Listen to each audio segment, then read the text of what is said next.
All right, afternoon once again. Welcome to another session of computer architecture. Today we are specifically looking at firmware. Excuse me. As you'd have distinctively remembered, we've touched on the visible PC, just understanding exactly what's happening with the computer system, breaking down the different components, obviously, that are relevant as far as making up any electronic device as a computer system. Naturally, also looked at what's happening with the central processing unit, which is arguably the most important component as far as your machining mechanisms are concerned. And then I think the last session that we had prior to this one was RAM, just understanding what's happening with that volatile type of architecture that is responsible for housing all the instruction sets that are needed to be executed by your central processing unit and arguably assist speedily functionality of the machine in its entirety. So today's main session is just looking at firmware, trying to explain the actual function of BIOS. Also looking at distinguishing among the various CMOS setup utilities, and then describing what's happening with option ROM as well as device drivers, and then also looking at troubleshooting post and maintaining BIOS and CMOS properly. So I think it's important to remember that when we discussed the whole concept of a computer system, we mentioned that you've got an abstract part, a physical part, you've got software incorporated there and hardware. We've mentioned that these two particular entities are interrelated. So literally one cannot exist without the other. You can have that the most sophisticated software that we mentioned before. It's ultimately useless without the appropriate hardware to function it. Now, when you look at software, we mentioned that you've got a distinct subdivision associated with your software, and that division is obviously between your system and application. We mentioned that your system software, its main purpose is obviously to enable functionality of the machine in its basic sense. So when you save a file, access saved content, install softwares, install hardware components, obviously you need to undertake that within the system software environment, specifically your OS. And application software obviously enables us to use the machine for a specific purpose. So if you look at, I think, let me see if I can share my screen here so that we can get some kind of visualization. All right. So what we were mentioning in the previous sessions there. So for instance, we had mentioned that you've got your software, and we said that that software is subdivided into system and ultimately application. And if you remember what we mentioned, we said that as far as application is concerned, that enables us to use our machines for specific purposes. So if you want to use your computer system for graphic design, just for argument's sake, you obviously need to load the graphic design application packages there. And then on the other hand, that system software is subdivided into what we mentioned as firmware and the operating system. And if you remember, what we said is that as far as OS is concerned, that's the one that literally provides an interface that enables us to understand the capabilities of the machine, for the machine to also understand what we want it to do. That particular interface needs to literally exist. So it can either be a graphical user interface, you can either look at it from a command-based environment, or menu-driven or hybrid type of interfaces that are there, that just enable you to engage with the machine in its entirety. But I think what is important to realize is that what you need to look at is system software in its core level. And that's what firmware is literally all about. If you look at it from a different perspective, we mentioned that your firmware is literally a hard-coded software that is normally incorporated by the manufacturer of a given component that enables that component to be identified accordingly as far as the computer system is concerned, and also to function as such. I think last time we gave examples of the keyboards, and we mentioned the fact that when you strike any key on the keyboard, you expect that display to be displayed on your screen appropriately and accordingly. What provides for that is the keyboard being identified at the core level as a specific device that's supposed to function as such. And a typical example of what firmware is also associated with is what they call BIOS. And BIOS is short for basic input output services. So this is all the programming that is relevant that obviously enable the CPU to literally talk to distinctive devices there. And where this particular BIOS or firmware is kept is normally on ROM devices or ROM components. And remember, ROM is short for read-only memory. It's distinctively opposite to your RAM. If you remember, RAM is random access memory, and it's volatile, which means whatever is stored there is lost the moment you lose power. But on the other hand, when you discuss the whole concept of ROM or literally integrated circuits, whatever is stored there is still accessible, even if the machine is off. And ultimately, it's a non-volatile, and what it typically means is whatever is incorporated there is more permanent as far as basic storage is concerned. So ultimately, these services or these programs are stored on these read-only memory components that literally then enable the specific device to function accordingly without any distinctive problems there. All right. So before the advent of such entities like your chipset, for instance, you had specific controllers that were there to act as interfaces between all the hardware devices, all the peripheral components that you'd find as far as your computer system is concerned.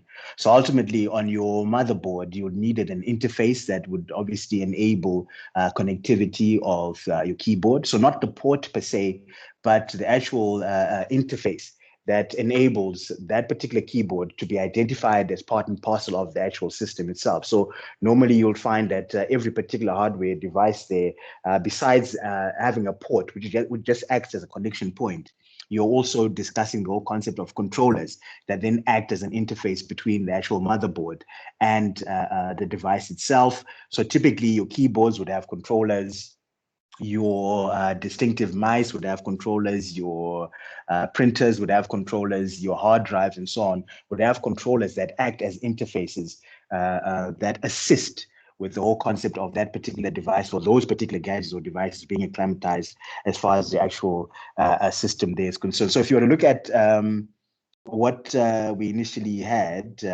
back in the day as far as your actual boards they are concerned, let's see if we can look at displaying content that is relevant here. So for instance, if you look at what we've got on the screen currently, that's a typical example of a board, an olden day board that had multiple integrated circuits or multiple controllers that are each responsible for handling specific hardware devices. So obviously, as computer systems graduated or typically advanced, this particular setup was not applicable because you had a myriad of hardware devices that were created. Obviously, you've got, just for argument's sake, you had your keyboards, your printers, your speakers, joysticks, your scanners, the list will go on and on. So what that typically would mean is you need several controllers that would handle each one of those distinctive devices. And obviously that typically wasn't applicable as far as configurations is concerned. So what was distinctively then designed to more or less handle that specific scenario was your chipset. And that chipset was initially divided into the north and the south bridges. So if you look at what we've got on screen, you've got a representation of the north bridge there as part of your chipset. You also have a representation of the south bridge as part of the chipset, distinctively different to this particular board that you see, because you've got each individual controller there, or integrated circuit, responsible for a specific hardware component. But in this particular environment, what you've got is a specific a set of chips that then handle each one of these devices as far as your specific environment is concerned. So ultimately, if you look at it from a different point of view, if you go back to our notes here, what the chipset actually provided for.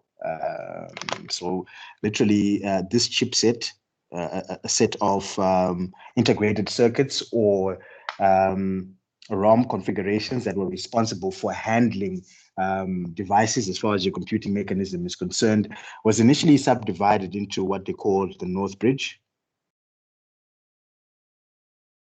and the South Bridge.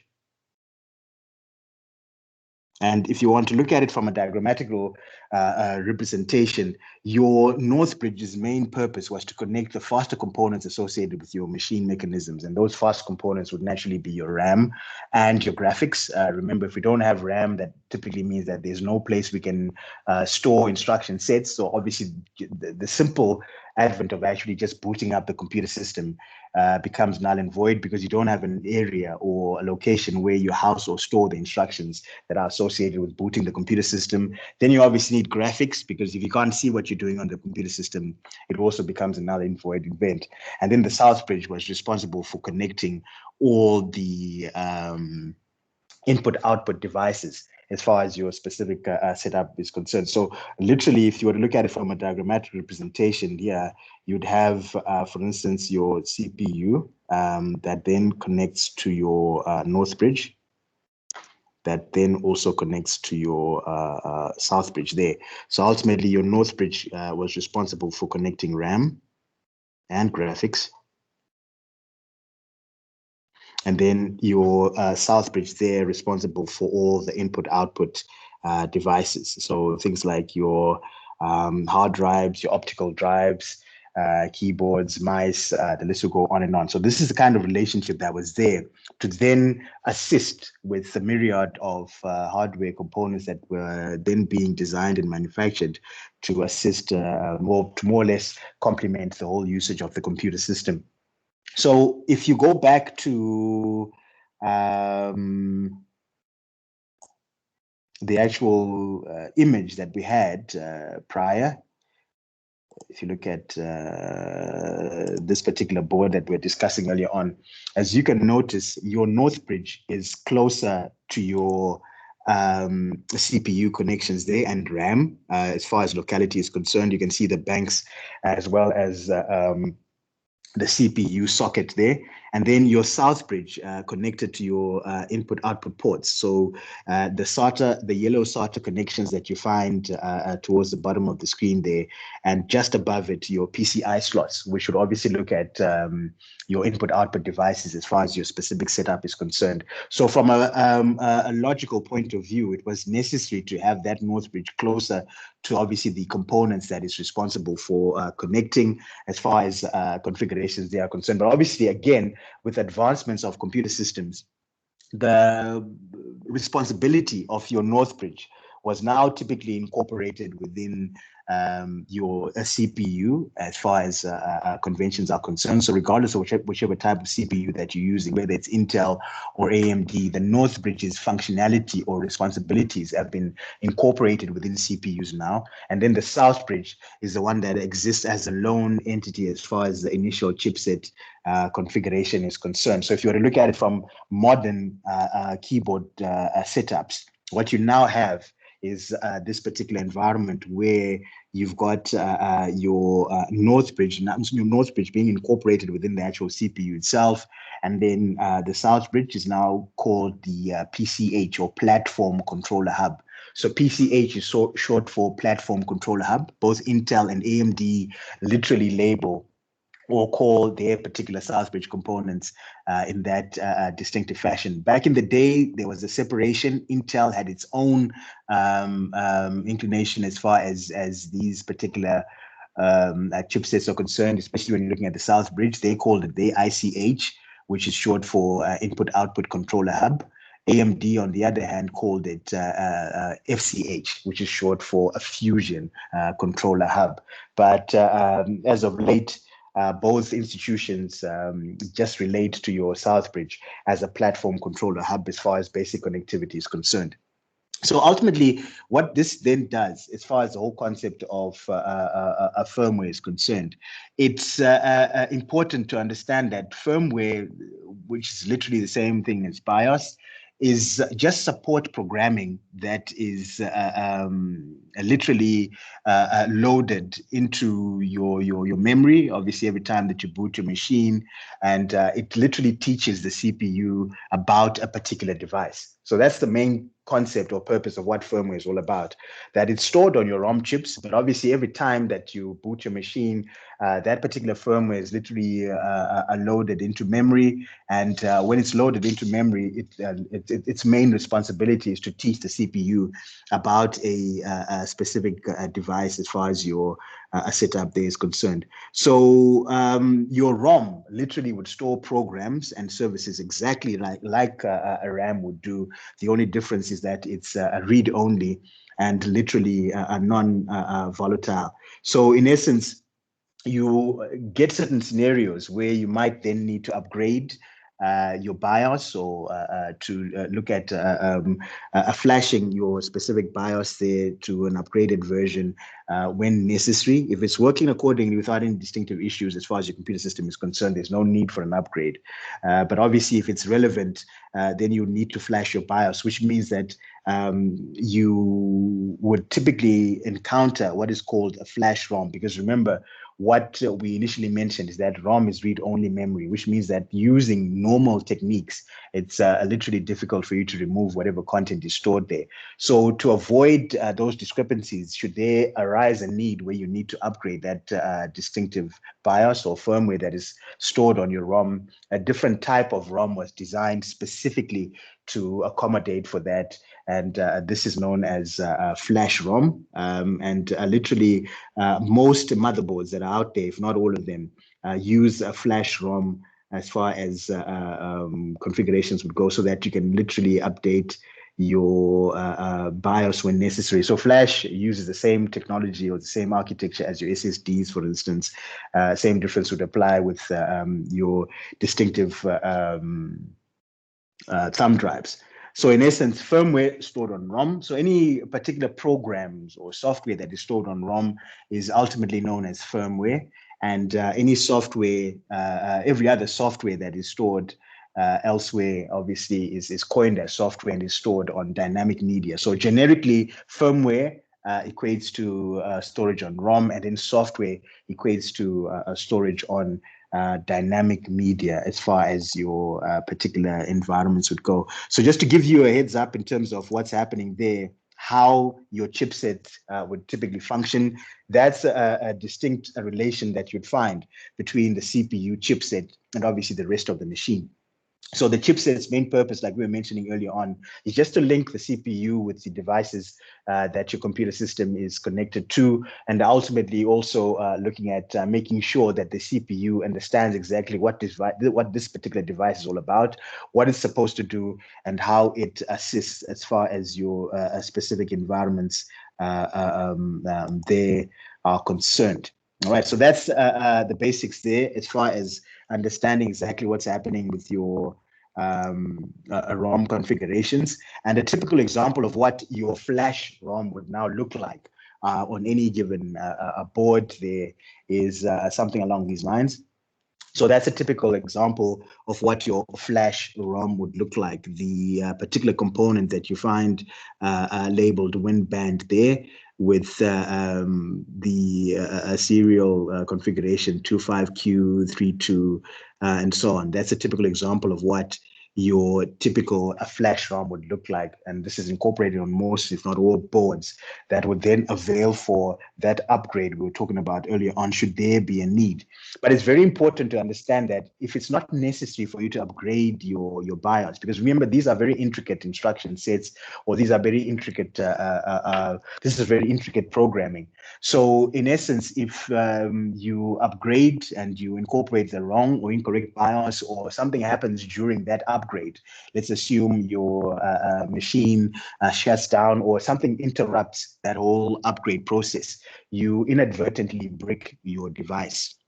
So it's very important to understand that when you do upgrade or flash your BIOS, you ensure that no interruption takes place, and you also ensure. I think the first thing is that is it ultimately necessary for you to undertake that upgrade. If it's not, then you'd rather not. Normally, if it isn't broken, then there's no need for you to literally fix it.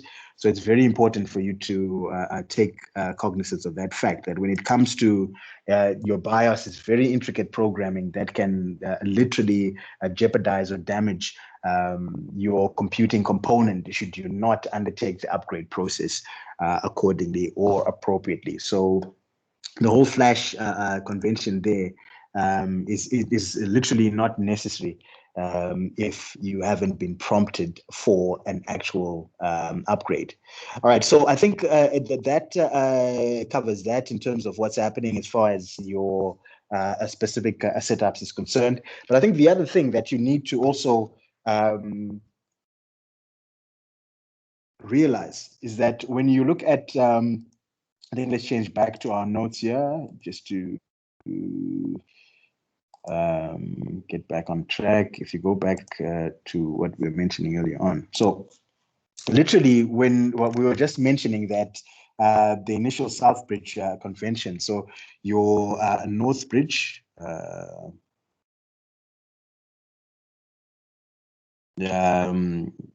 is now within your central processing unit convention. So anything that deals with graphics, anything that deals with RAM is now typically undertaken by a central processing unit. I think it's also important to remember, last time we mentioned that AMD created their own proprietary architecture, which is known as the APU, which literally combines the CPU and the graphics processing unit into one distinctive chip.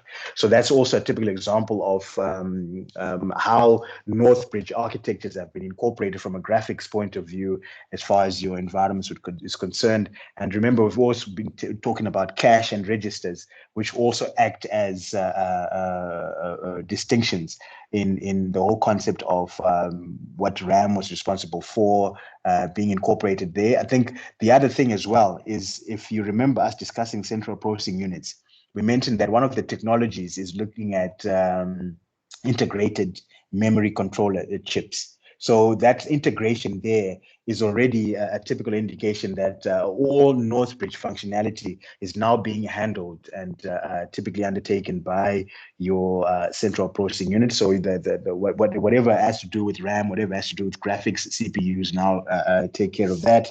And then on the other hand, we now mentioned that as far as your Southbridge conventions, they are concerned, connection to your input and output ports. Initially, Intel called theirs ICH, which is short for Input-Output Controller Hub.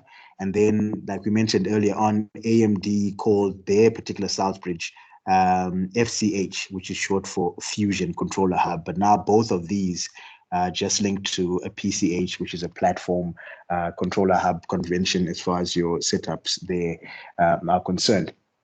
So I think it's that covers that in terms of what's happening with the actual chipset, why it was relevant. I think it takes care of that problem that I was mentioning in terms of having multiple controllers on your motherboard that would be responsible for handling or interfacing with multiple devices as far as your setups would go. But now you find that most modern boards would now deal with what they call a UEFI platform, and this is short for Unified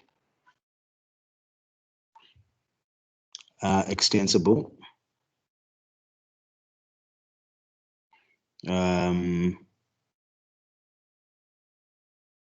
firmware interface.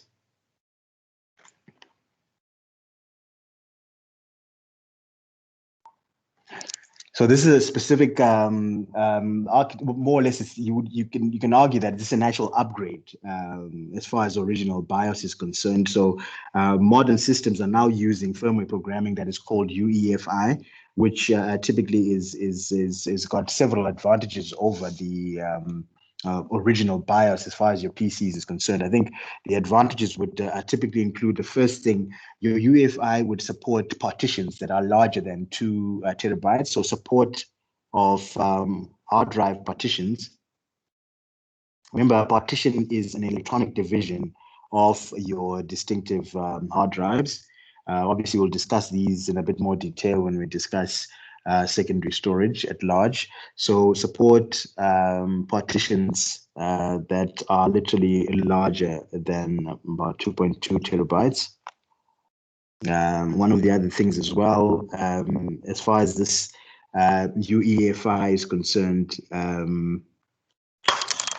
typically native to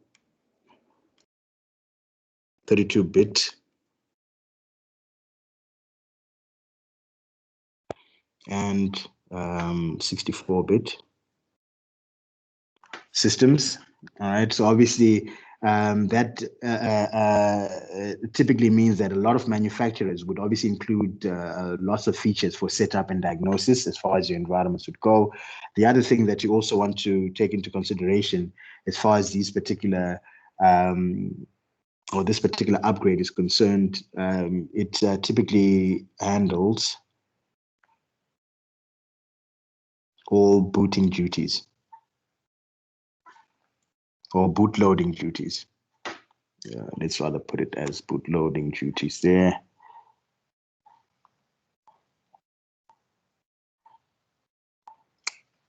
So remember, bootloader is the platform that is responsible for finding where your operating system is. I think we'll discuss that in a moment when we're looking at how a machine actually boots. So bootloading duties.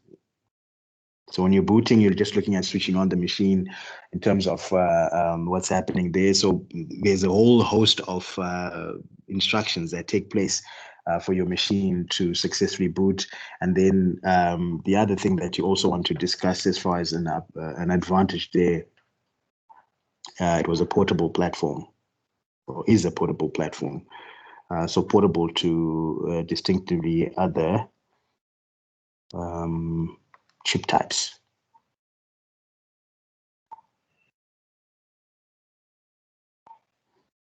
All right, so not just limited to your 16-bit configurations there as far as your setup is concerned. So this is the type of firmware that you'd find as far as modern systems is concerned. And if you want to look at an interface of what that looks like, you've got something along these lines.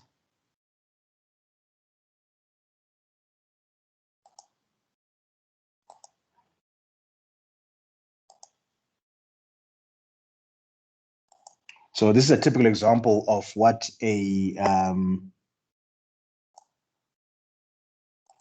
just give me 2 seconds while I allow people in the lobby here.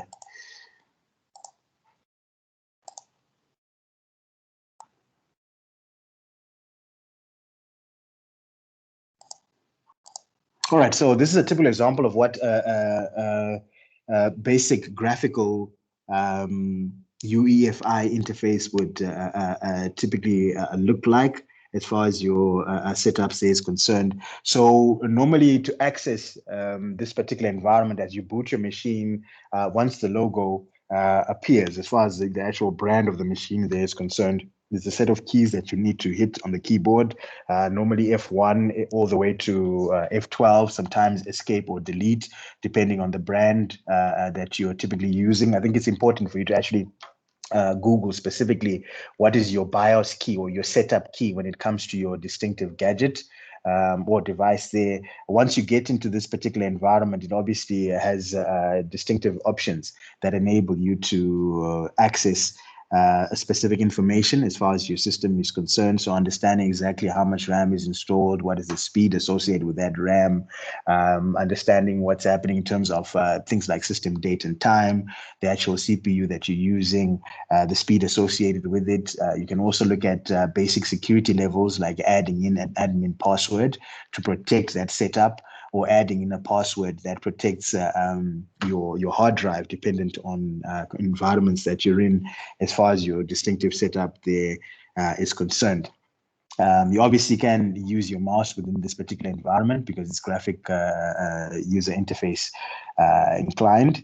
But on the other hand, the most common type of BIOS or setup environments would be something that you find on screen there. This is a typical example of a text-based interface.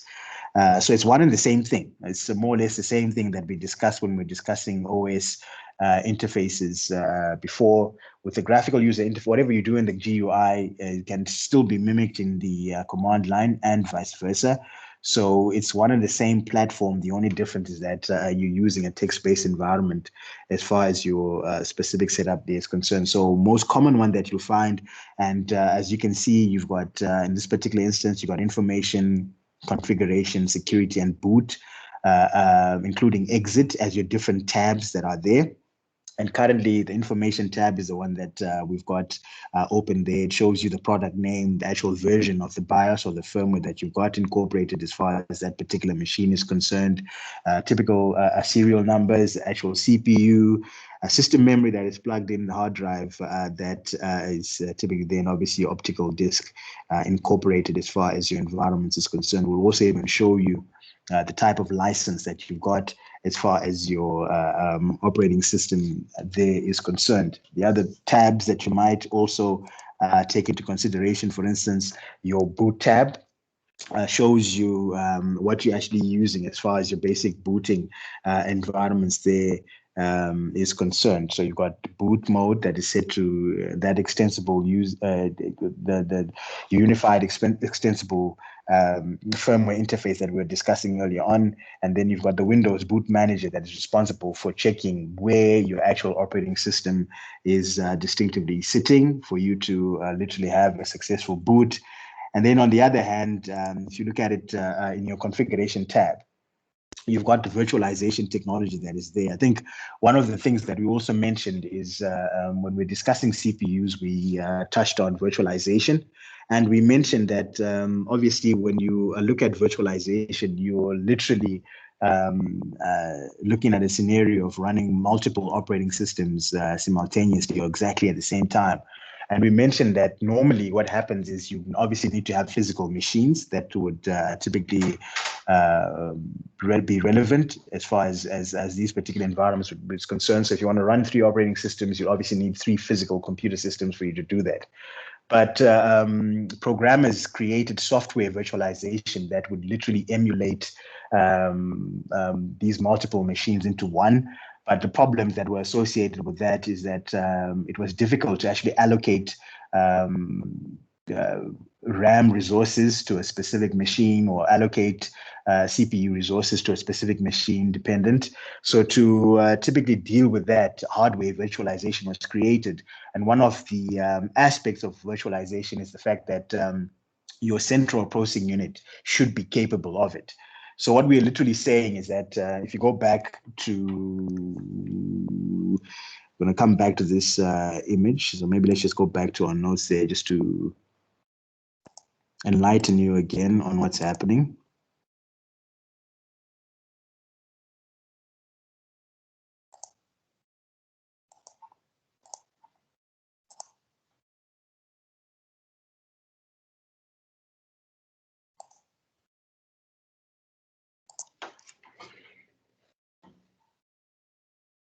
So in essence, when you're looking at the whole concept of virtualization, so let's assume you've got 3 machines. So this is one PC that is running, let's assume this is Windows 10. So that's PC1, and you've got PC2 that's running Ubuntu. And then you've got probably another PC, which is PC3 that is running, let's just say Windows Server 2016. All right. So in essence, you've got three physical machines here with obviously three operating systems, right? What virtualization enables you to do is to have one host or one physical machine and have the other two machines there running within the virtual environment. So in essence, you've got three machines that are running simultaneously, but only one physical machine that you've got. So in a virtualized environment, what we're saying is you've got a host machine, all right? So this is our host. And let's assume that our host machine is running Windows 10. And then in that host machine, we load virtualization software. So for instance, we load VirtualBox here. So we've got our VirtualBox as a typical software platform. And then our VirtualBox would have two machines, one machine running Ubuntu, and the other machine running, we mentioned Windows Server. That's 2016. All right. So this is a virtualized environment where we actually have three machines, only one physical machine. And obviously, as far as allocation there is concerned, we could say that, okay, this particular machine is sitting with 8 gigs of RAM, just for argument's sake. So as far as the RAM is concerned, that particular 8 gig of RAM is subdivided into 4 gig for our host machine, and then literally 2 gigs apiece for our virtual machine. So it means that at any particular point in time, if you're running all three machines at the same time, our 8 gigs is subdivided into that particular scenario as far as our distinctive environments would go. But it's important to understand that in order for this to happen, literally your CPU should be able to undertake virtualization. So if your central processing unit cannot virtualize, it means that you cannot then load multiple operating systems within one distinctive machine. So if you were to go back to the image I was showing you earlier on here,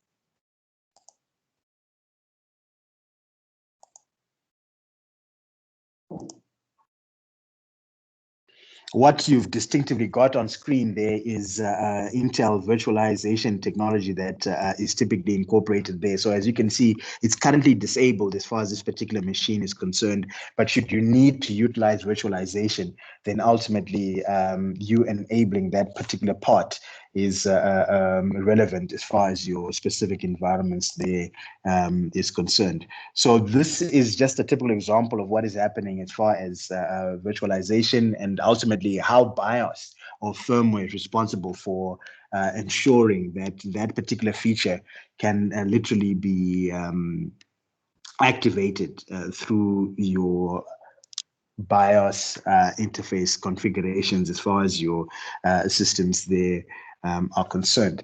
Now, one of the other things that is also relevant as far as your environments would go, I think it's important to check. Let's just look at, if you go back to that board example that we were having earlier on, or maybe let me just quickly load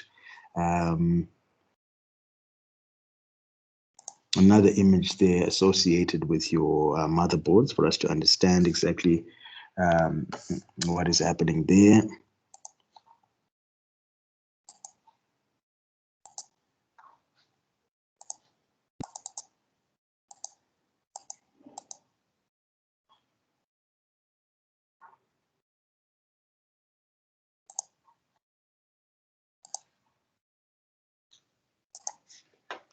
So this is a typical example of an old type of board. All right. I think we've used this in previous sessions before. That is labeled accordingly. You've got your north and south bridge incorporated there. You've got your PCI slots. You've got your peripheral connections, and then you also have your typical RAM slots incorporated there. But what I want us to focus on is the part that is labeled as peripherals there, and the part that is labeled PCI slots. So if you look at that image specifically, you've got the peripheral section, and then you've got PCI slot configurations there. So with the peripherals, like I said before, a slightly older board with your usual olden day or PS2 keyboard and mouse connections. You've got a dedicated printer port for your older serial connections there. And then you've got the whole concept of a network interface card, your USB slots, and obviously your audio connections. These are all examples. So the part that says peripherals there, it's pointing to all ports that are literally identified as on-board ports, which means that these particular ports come with the actual board itself. So we've got that printed circuit board with onboard connections or onboard ports. And it's important to realize that these ports have distinctive limitations in certain instances in terms of motherboard speed and literally the capability of the actual motherboard itself. So if you look at the audio connections that you've got there, just for argument's sake, should you then wish to use a dedicated or enhanced audio connections or features, you might want to then add in a sound card. All right. Or alternatively, you find that obviously, as far as the graphics is concerned, limited to integrated graphics or onboard graphics might not provide the quality or the speed that you require. You then go out and get an external, or rather an extra graphics card. And what you do with that graphics card is to plug it into the PCI slots. So what the PCI slots do for you is that they extend the actual functionality of the machine. All right, so you can plug in up to 4 PCI slots as far as this particular board is concerned. Those particular PCI cards or expansion cards. So those particular cards, rather, can be a graphics card, can be a sound card, can be a card that is looking at extending the number of USB ports that you've got, or can be a card that enables this particular machine to have a Wi-Fi adapter incorporated within that distinctive machining component. So these are, we would say, extra components that you've plugged in that are all availed for as far as connectivity is concerned by the PCI slots. But now remember, the moment you plug in something extra, the machine needs to identify that particular component and have it become part and parcel of that computing mechanism. So onboard ports, we needn't worry about that because they're already part and parcel of the board. But the moment you plug in another card, so this is a typical example of the card that you'd plug in. Right, so what you've got on the screen right now is a typical example of an expansion card that you'd plug into the expansion slots, which are also known as the PCI slots, right? But now when you plug in this new component, there needs to be an architecture that literally enables that particular component to be identified by the system at large and to become part of the system because it was initially not there. So remember, we were talking about the chipset earlier on, and we mentioned that the chipset's main responsibility, especially when you're looking at the Southbridge now, is to obviously connect your input-output ports or input-output devices. But this particular gadget wasn't initially there when this particular board was created, which means that as far as your chipset or your firmware or your distinctive BIOS configurations, it doesn't identify or it cannot identify this particular new component that has been plugged in.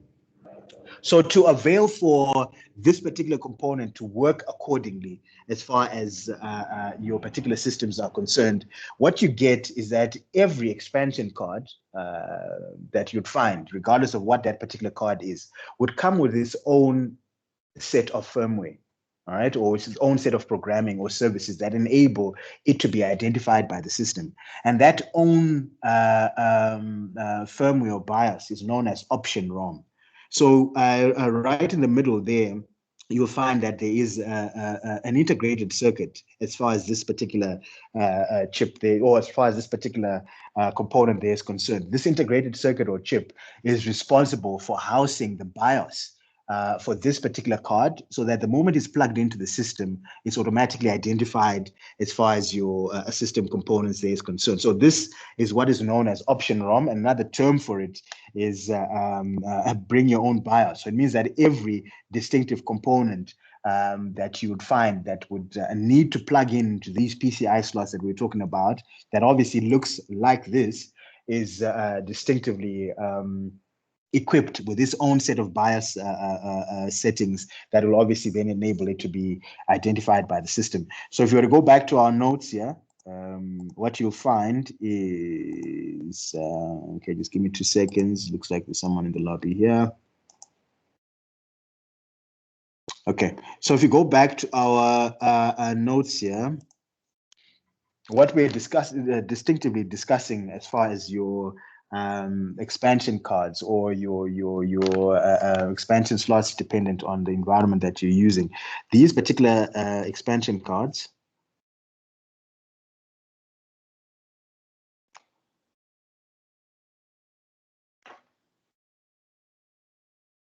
right, would come with their own set of buttons. So these expansion cards can either be sound, you can discuss graphics, you can also even discuss things like TV tuner cards as typical examples. Or you can even look at Wi-Fi connectivity. These particular cards would distinctively come with what is known as option ROM. And this option ROM is literally the BIOS associated with your environment. And that whole concept is literally known as BYOB, which is short for bring your own BIOS. So option ROM is typically the BIOS or the firmware associated with that distinctive card, so that the next time you load it, or the moment you load that particular card and you boot your machine on a core level should be able to identify what is happening as far as that particular card is concerned. But then on the other hand, you will also encounter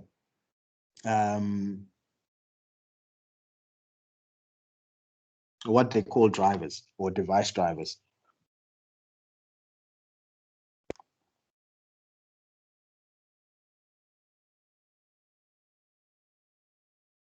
And as far as these are concerned, this is typically a small file that is stored on a PC's machine, PC's hard drive rather, and it contains all the commands that are distinctively necessary to literally talk to whichever device that that machine is working with. So ultimately, your device drivers work on the OS level associated with your environment. So normally, you'd find that you've got distinctively your operating system. So you've got your OS. And you've got the actual device driver there, and then you've got the actual device. So let's call this our device, the actual device. So this device can be a printer, for instance, and that printer needs to typically have a certain driver installed that enables it to work on this operating system that we're using. So let's assume this operating system is, let's say, Windows 10 for argument's sake. And then that Windows 10 would then link directly to a certain app that then links to the user. So here we've got our user. So you've got something along those lines. So your operating system, obviously, as you can see, becomes your central point of connection between the actual device and the user itself. But in order for that to happen accordingly, a specific file needs to be incorporated in order for that distinctive device to function as such. So here we had mentioned that possibly that particular device, just for argument's sake, could literally be a printer that has a specific device or has a specific driver that is loaded for the Windows 10 platform. Remember, the driver that is created for the Windows 10 configuration might not work accordingly on Windows 8.1. Neither would it work on a Mac machine or Linux, dependent on the environment that you've got.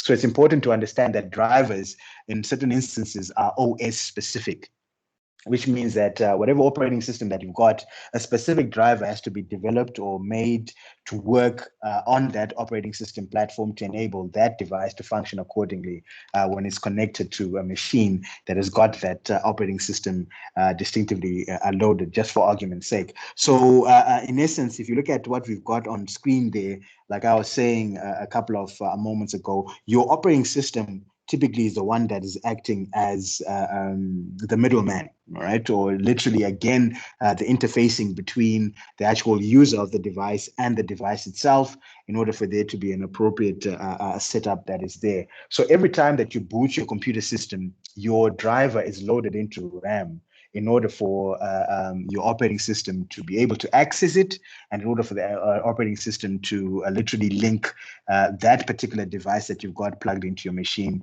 with the actual user itself. So every time that you find that you're booting your machine, you'll find that your device drivers are ultimately loaded into your distinctive RAM components to enable your device to function as such.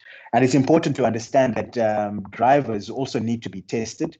So normally you find that these drivers are tested to ensure that they don't cause system instability should they be installed. And normally once they're tested and no discrepancies are found, it's literally signed. So it's digitally signed. So normally you find that most drivers that are out there should be digitally signed, which means that it's been tested by, for instance, for an example, Microsoft, which is obviously responsible for Windows, tested also probably on the Mac platforms dependent, and given that specific sticker or that digital signature to say that there's no discrepancies associated with this distinctive driver. But on the other hand, there are a lot of unsigned drivers that are out there. It doesn't mean that these drivers are not, they don't function. All it means is that they've not been tested, and they could cause system instability at any specific point in time. Others can argue that they've ran or installed unsigned drivers and haven't encountered any particular issues. It doesn't mean that these are your default go-tos, but it just means that they haven't been literally tested as far as your machine mechanisms there is concerned. So if you want to look at an example again from a different point of view, what you'll get in terms of what device drivers are all about is something along these lines here.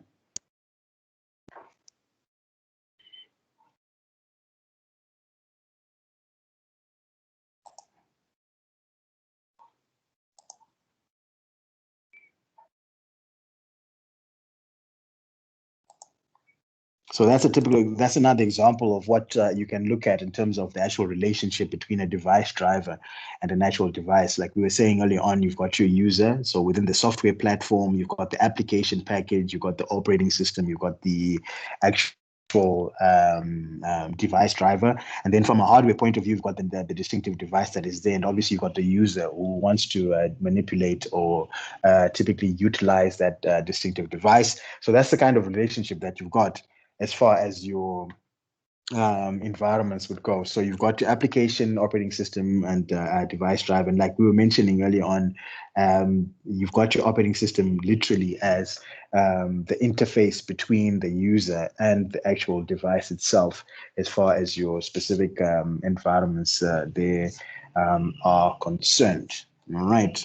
Go back to that. So that's what we were discussing a moment back as far as your specific environments would go.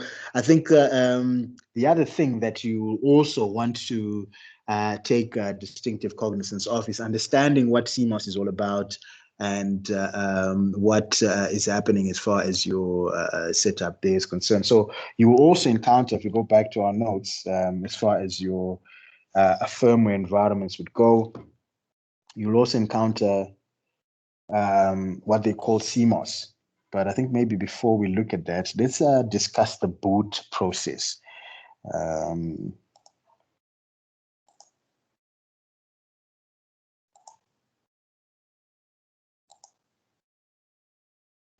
So we go back to our notes here. Let's see if we can discuss the boot process here and understand exactly what normally takes place when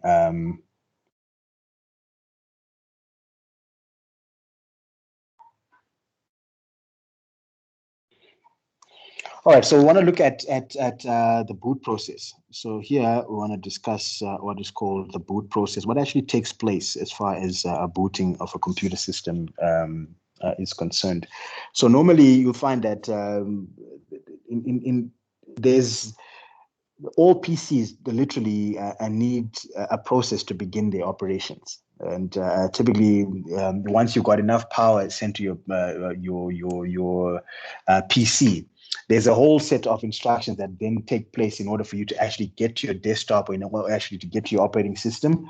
And normally you'll discover that obviously the first thing is to have the power incorporated associated with your environment.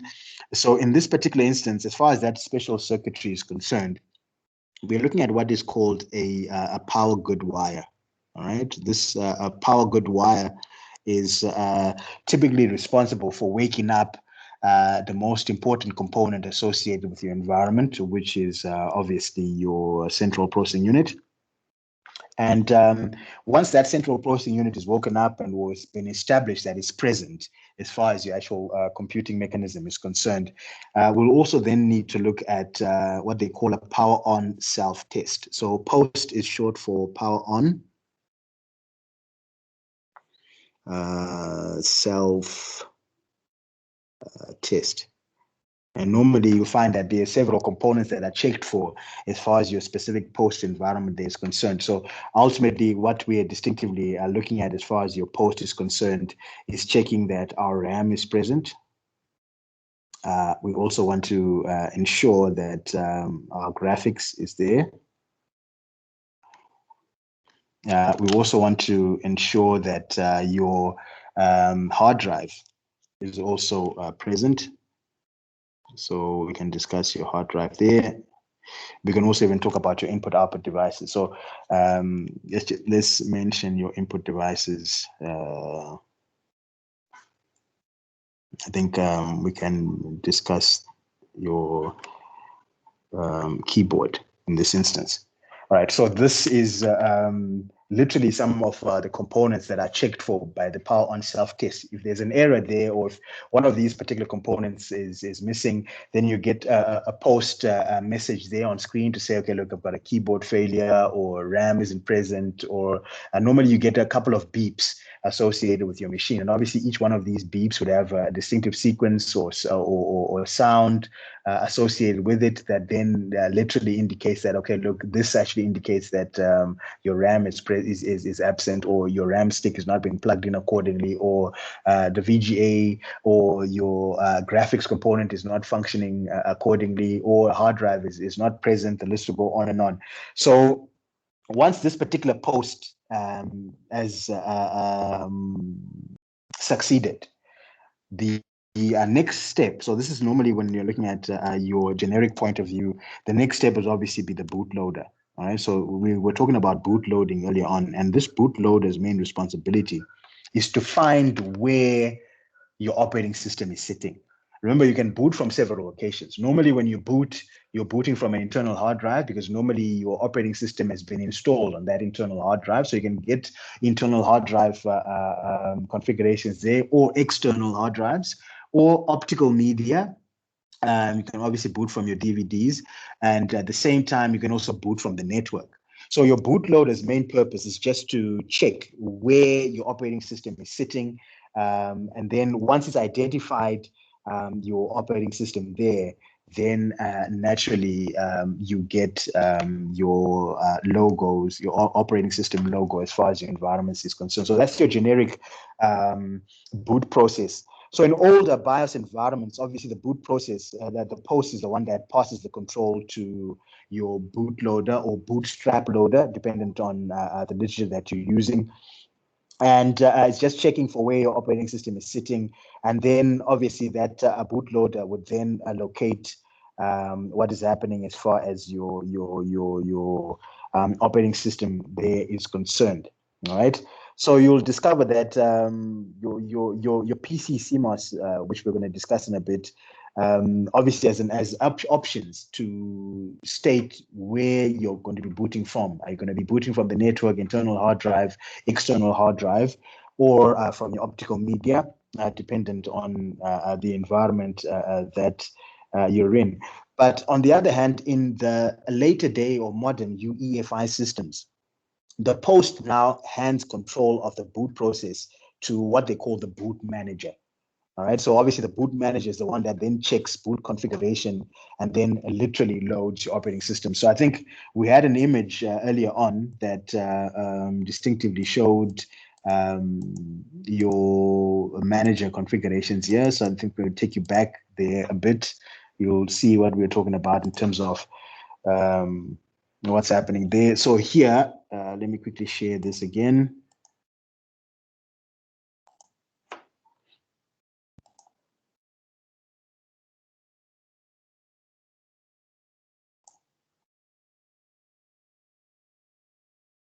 So if you go back to this one here, where we were looking at your boot configurations or your boot setup as far as your BIOS or setup utility is concerned, you can see there where it says EFI, you've got Windows Boot Manager.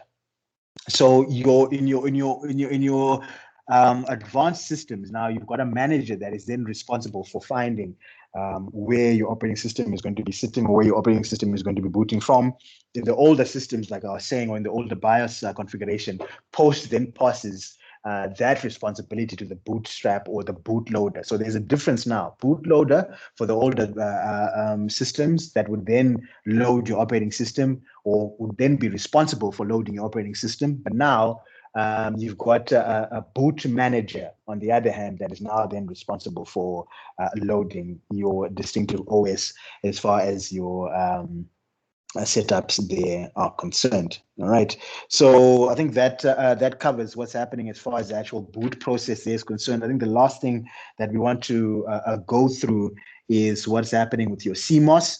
And normally, you'll discover that CMOS enables you to read BIOS or access BIOS. So we've mentioned before that when you're discussing the whole concept of your CMOS environments there, I think if you were to look at a representation of what our CMOS looks like, you've got something along these lines. So this is old CMOS conventions. Let me see if we can quickly scroll through.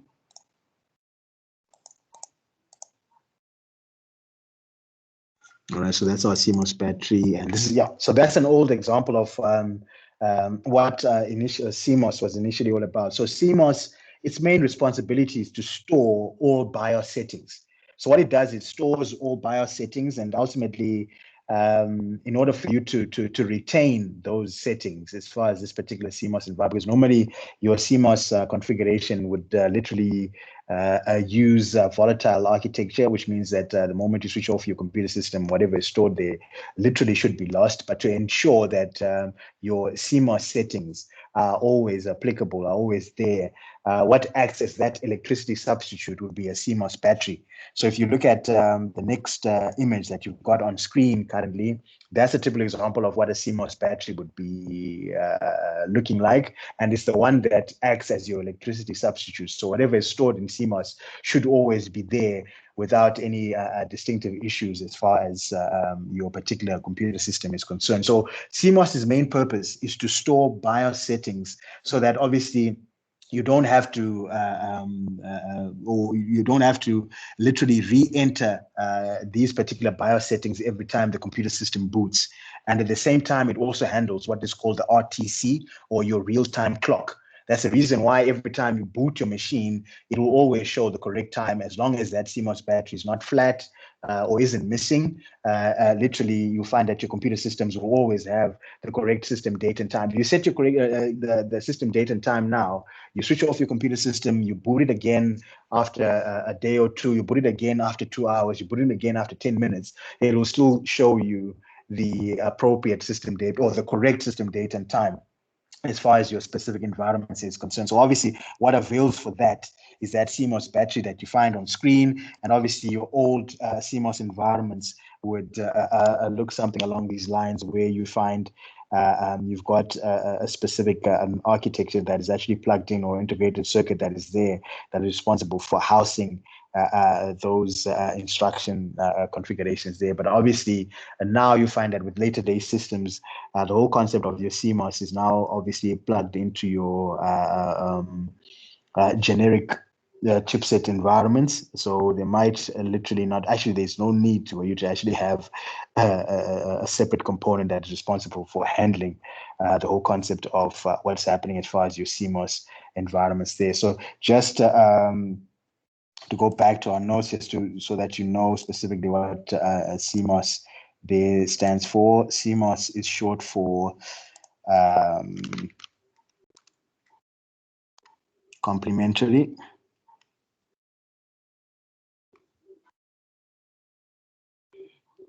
metal oxide semiconductor. So this is what the term CMOS is distinctively short for. So again, it handles, or it literally it's responsible for handling the RTC. So RTC, so handles the RTC, which is short for the real-time clock.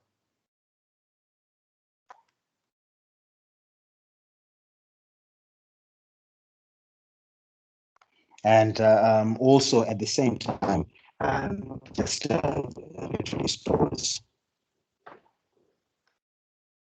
all BIOS settings. So that's the main responsibility of what is happening as far as your CMOS environments there is concerned, all right?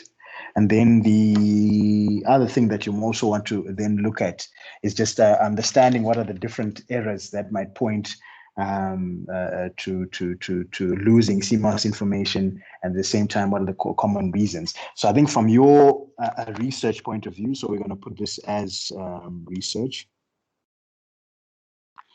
Okay, so just find out for us.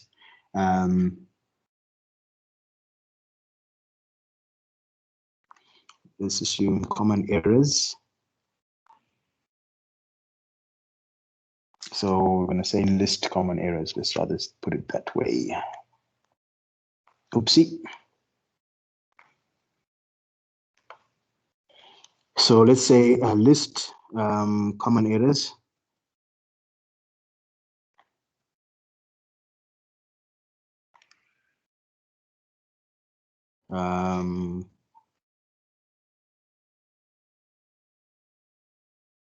Pointing to lost CMOS information. And then secondly, look at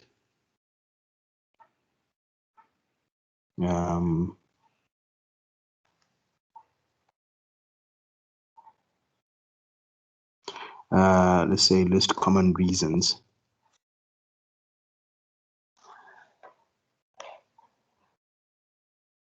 List the common reasons for losing. So I want to look at listing the common reasons for losing.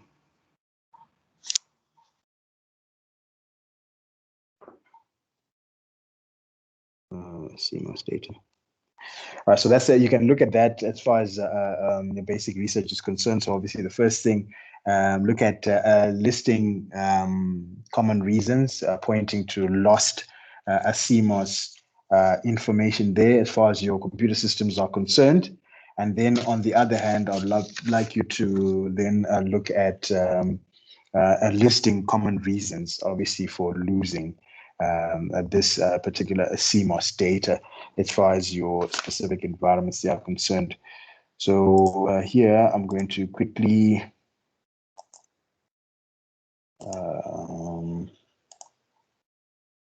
unmute should you guys need to ask any questions. Give me 2 seconds here.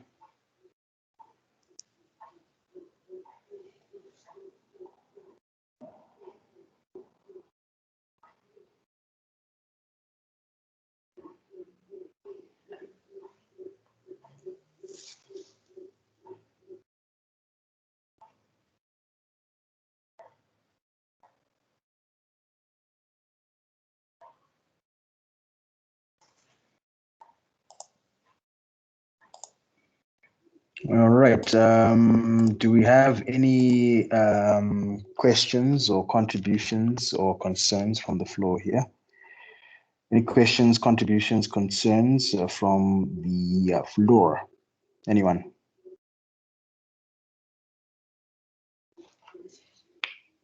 Questions, contributions, and concerns as far as your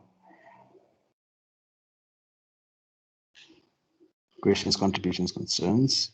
I think the other thing as well that I can plug in here, just give me 2 seconds. Just I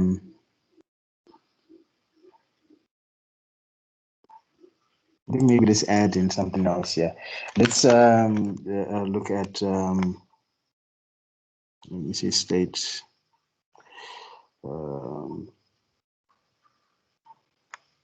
how you would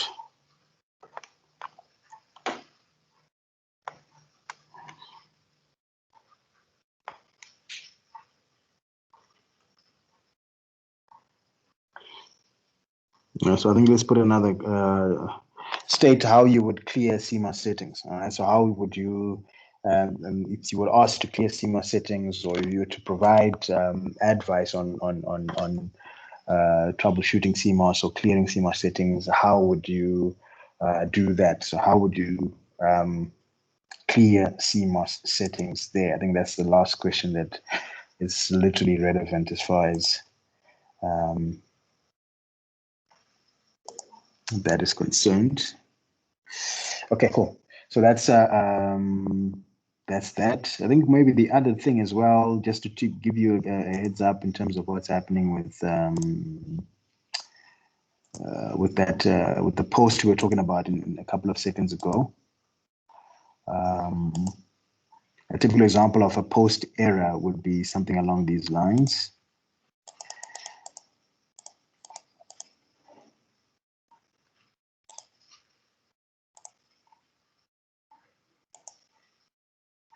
So that's a typical example that you'd find there as a distinctive post error. Remember, we mentioned that post's main responsibility, that power on self-test, is to check for those basic devices needed for proper functionality of the machine after your central processing unit. So your RAM, your keyboard, your video card, or your graphics card, or your video.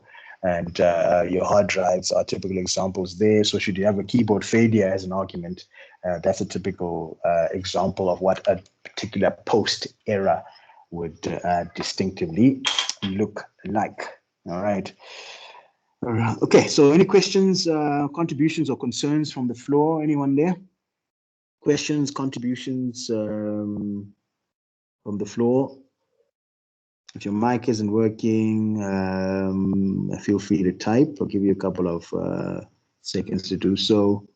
For those that have their mics that are working, I think you can quickly unmute and then state your case.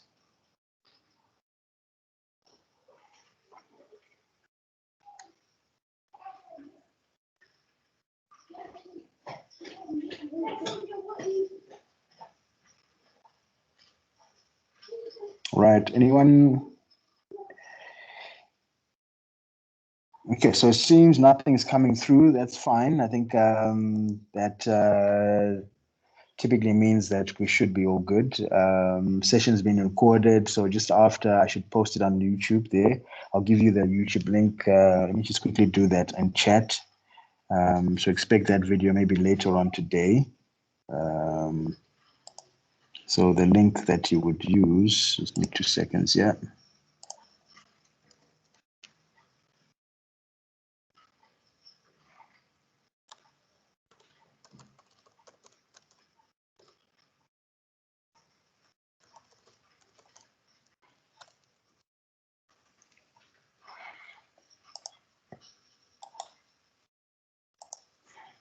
Okay, so I've just posted the link here on chat